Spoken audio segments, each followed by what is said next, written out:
My name's Arthur Webb, and I was 22 years old when I joined up in 1915. Seems like a lifetime ago now. Seems like a different person entirely. I was a clerk before the war, worked in a stuffy office in Manchester, copying invoices and filing papers. Nothing grand, but it was steady work. My mum was proud. A respectable position, she'd say. I had a girl, too, Sarah. We were talking about getting married once I'd saved enough. Then the posters went up. Lord Kitchener pointing his finger, saying the country needs you. My mates from the pub all signed up together. Said it'd be an adventure, that we'd be home by Christmas. They said the Germans needed teaching a lesson, that it was our duty as Englishmen. I remember the day I enlisted, September 12th, 1915. The recruiting sergeant looked me up and down, and I stood up straighter, trying to look soldier-like. He nodded and stamped my papers. Just like that, I wasn't a clerk anymore. The training was tough but exciting. We felt like we were part of something important, something that mattered. We marched and drilled and learned to fix bayonets. They taught us to shoot, to dig, to follow orders without thinking. We sang songs and made jokes about giving the Kaiser a bloody nose. Sarah cried when I left for France in March of 1916. Told me to come back safe. I promised I would. I meant it, too. I didn't know. None of us knew. By summer, I was in the trenches near the Somme. That's when I learned what war really was. The first thing that hits you about the trenches is the smell. They don't tell you about that in the recruitment office. It's a mix of unwashed bodies, latrines, rotting sandbags, and death. Always death. You can smell it on the wind from no man's land. Bodies out there that nobody can reach. After a while, you stop noticing. That should have told me something right there. Our section of trench was near Thiepval. The front line zigzagged through the chalky soil, walls held up with timber and sandbags that were always slipping, always needing repair. When it rained, and God, it rained, the whole thing turned into a river of cold, sucking mud that came up past your knees. The rats were everywhere, big as cats, some of them, bloated and fearless. They'd crawl over you at night while you tried to sleep standing up in a dugout. Fed on the corpses in no man's land, then came back to nibble at our rations. I saw one drag off a man's boot once. He was still wearing it. We'd been there 3 weeks when the shelling started getting worse. June 24th, 1916. Our artillery had begun the big bombardment, softening up Jerry's lines for the push, they said. Day and night, the guns roared. The ground shook constantly. You couldn't hear yourself think. But Jerry's guns answered back. Their shells screamed over and landed behind us, in front of us, sometimes right on top of us. You learned to tell them apart by sound. The whiz-bangs came fast with barely any warning. The big ones, the 5.9s, you could hear them coming, that whistling shriek that made your bowels turn to water. We huddled in the dugouts during the worst of it. Me and Charlie Dawson and Frank Morrison, we'd come over together from Manchester. Charlie was always making jokes, trying to keep spirits up. Frank just smoked cigarette after cigarette with shaking hands. Won't be long now, lads, our sergeant said. Few more days of this, and we'll be walking into Berlin. I wanted to believe him. We all did. But at night, when the shelling paused and you could hear the screams of wounded men stuck out in the wire, I wasn't so sure anymore. The bombardment went on for 7 days, 7 days of hell, and then came the whistle, July 1st, 1916, 7:30 in the morning. The officers blew their whistles and we went over the top. I climbed that ladder with my rifle and 60 pounds of kit on my back. My legs felt like lead. My heart was hammering so hard I thought it might burst. The noise, Jesus Christ, the noise. It wasn't like anything human. It was the sound of the world ending. Our barrage was supposed to have cut the German wire, destroyed their machine gun posts. We were told to advance at a steady walk, that there'd be nothing left of them. We were lied to. I got maybe 30 yards before the German machine guns opened up. That sound, that terrible rattling chatter, and men started dropping all around me. Not falling like in the picture shows, just collapsing, crumpling, like something inside them had been switched off. Charlie Dawson went down. I saw it happen, saw him grab at his throat, saw the blood pumping between his fingers. He looked at me with these wide, confused eyes, like he was asking me a question. Then he fell. I kept moving because stopping meant dying. The wire wasn't cut. It was still there, great rusted coils of it, and men were getting caught in it, hanging there while the machine guns found them. I saw Frank Morrison trying to pull himself free, screaming, and then he just stopped. Just hung there like washing on a line. I found a shell hole and threw myself into it, landed on something soft. It was Private Jenkins from B Company, or what was left of him. I rolled off, gagging, pressed myself into the mud. The shells were falling now. Ours, theirs, I couldn't tell anymore. The earth kept heaving and jumping, clods of mud and worse things raining down. I could taste copper and cordite, could taste fear. Hours passed, or maybe minutes. Time stopped meaning anything. I was sharing that hole with 3 other men I didn't know. One of them was crying. Another was praying in a low, steady stream. The third wasn't moving at all. When it got dark, I tried to crawl back, had to navigate by the screaming. Men calling for their mothers, for medics, for God, for anyone. The wounded were everywhere in no man's land. Some had been there since morning, 12 hours in that hell. I made it back to our trench just before dawn. Don't ask me how.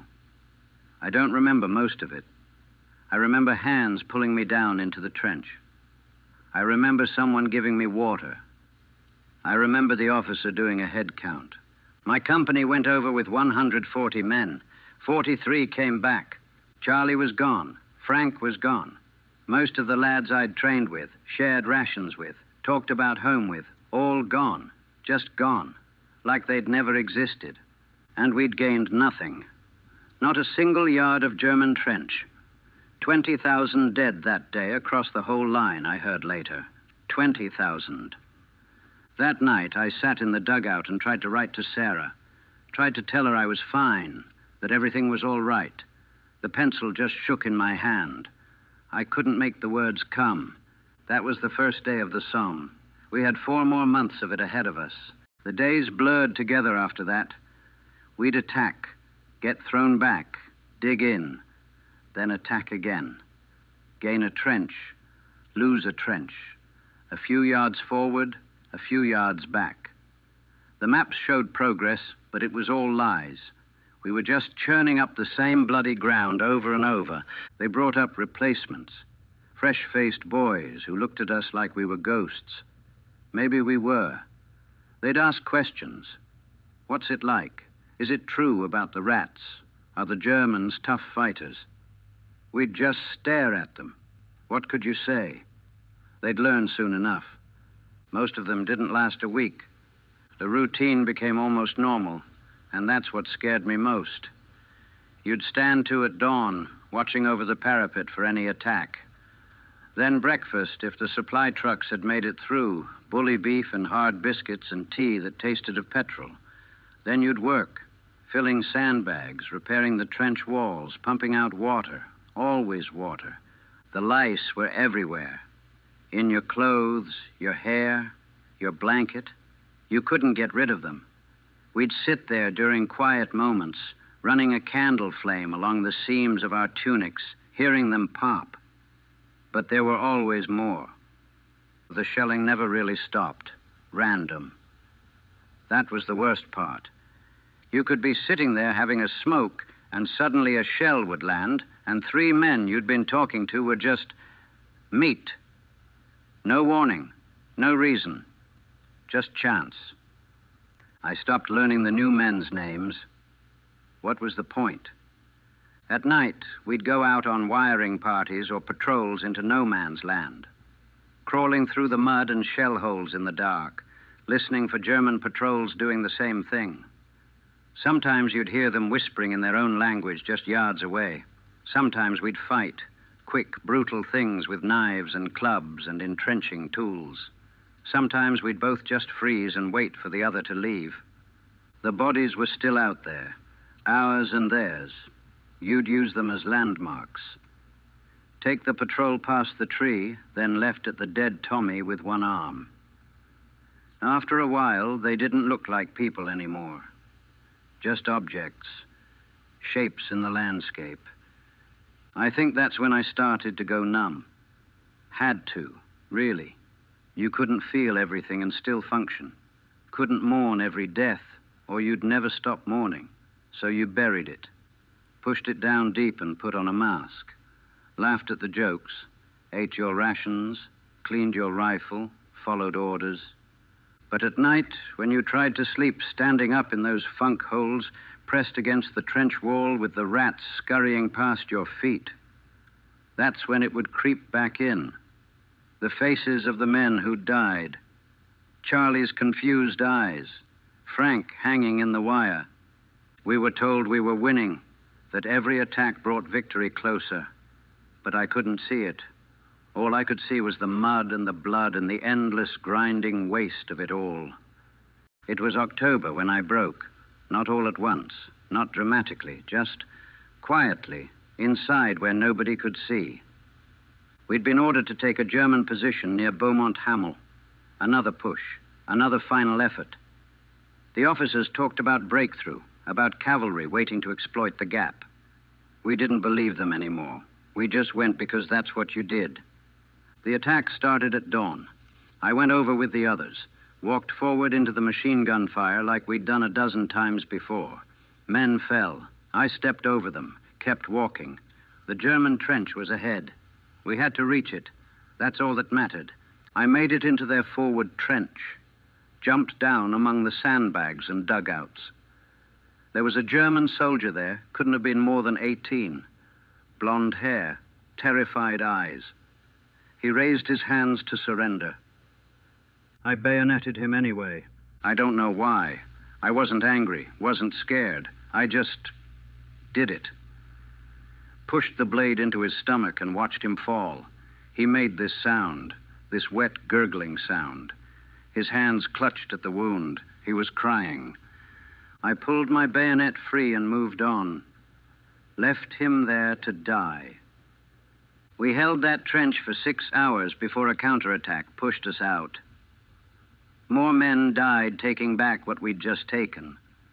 That German boy was still there when we retreated, lying in the mud. His eyes were open. That night I sat in our trench and realized I couldn't remember his face clearly. Couldn't remember if he'd said anything. Couldn't remember feeling anything when I killed him. That's when I knew I wasn't me anymore. Arthur Webb from Manchester, the clerk who loved Sarah and wanted a simple, decent life, he was gone. Whatever I'd become, it was something hollow, something mechanical, a thing that walked and fought and killed because that's what things like me did now. I tried to pray. The words wouldn't come. Tried to cry. Couldn't. Just sat there in the mud, covered in other men's blood, feeling nothing at all. A week later, I got a letter from Sarah. She wrote about her work at the munitions factory, about how proud everyone was of our boys at the front, about how she couldn't wait for me to come home so we could start our life together. I read it 3 times, tried to picture the life she was describing, tried to imagine being the man she thought I was. It was like reading about a stranger. I never wrote back to that letter. What would I say? How could I explain what I'd become? How could I tell her that the man she loved was dead, buried somewhere in the mud of France, and this thing wearing his name had killed a boy who looked like somebody's little brother? The battle ground on. November came. We were pulled out of the line finally, sent back to rest. But there was no rest. Not really. You could leave the trenches, but the trenches never left you. I survived the Somme. survived the rest of the war. Got through Passchendaele in 17, the German spring offensive in 18, all of it. Came home in 1919 with my limbs intact and a medal I never wore. People called me lucky. They don't understand what luck means. Luck would have been never going. Luck would have been dying quick on that first day instead of carrying it all with me for the rest of my life. Sarah was waiting when I got back. She'd kept her promise, but I couldn't keep mine. I tried. God knows I tried. We got married like we'd planned. Got a little house. I went back to clerking. Everything looked normal from the outside. But I'd wake up screaming 3-4 times a week. Would hear a car backfire and hit the ground looking for cover. Couldn't stand crowds. Too many bodies pressed together reminded me of the trench. Couldn't stand silence either. Made me think of those moments right before the whistle blew. Sarah would try to comfort me. Ask me to talk about it. How could I? How could I tell her about the things I'd seen, the things I'd done? How could I explain that the smell of cooking meat made me sick because it reminded me of no man's land in summer? That I couldn't look at mud without seeing Charlie's face? I started drinking. Not much at first, just enough to sleep. Then more. Enough to get through the day. She left me in 1923. Can't blame her. She married a man, got back a ghost. I see them sometimes, the boys who didn't come back. Charlie grinning and telling jokes. Frank with his cigarettes. That German kid with the blonde hair reaching up from where I left him. They're more real to me now than the living. People talk about the war like it's history, like it's over. They have their ceremonies and their 2 minutes of silence and their poppies, and they think that's remembrance. But they don't remember. They weren't there. They don't carry it like we do.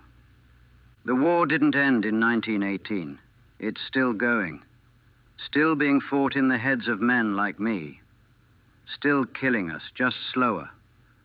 Some of my mates from the battalion, they couldn't take it. Put a bullet in their heads or walked into the Thames with stones in their pockets. The war got them in the end. Just took a few extra years. I'm 63 now. Been 41 years since the Somme. I still can't sleep through the night. Still flinch at loud noises. Still see the trenches when I close my eyes. They tell young men that war is glorious, that it's about honor and duty and defending your country. They show them posters and medals and victory parades. They don't show them what comes after. They don't show them Charlie bleeding out in the mud, or that German boy's eyes, or the way you stop being human somewhere between the first attack and the last. They don't tell you that you'll never really come home, that your body might walk through that door, but the real you, the person you were before, he's still out there in the trenches, still waiting for a whistle that will never blow. War isn't about the battles won or lost. It's about the men who die and the men who survive, and sometimes I can't tell which is worse. Victory and defeat, they're the same in the end. Just different words for the same bloody waste. I was 22 when I joined up, full of ideas about duty and adventure. I'm an old man now, and I'm still trying to understand what it was all for. All those deaths, all that suffering, all those boys who never got to grow old. We were told we were heroes, but there are no heroes in war, just survivors and ghosts, and most of us are both. The trenches are still out there, buried under French farmland. Sometimes I think about going back, seeing if I can find the spot where Charlie fell, where I killed that boy. But I know I won't. I'm already there. I never left. None of us did.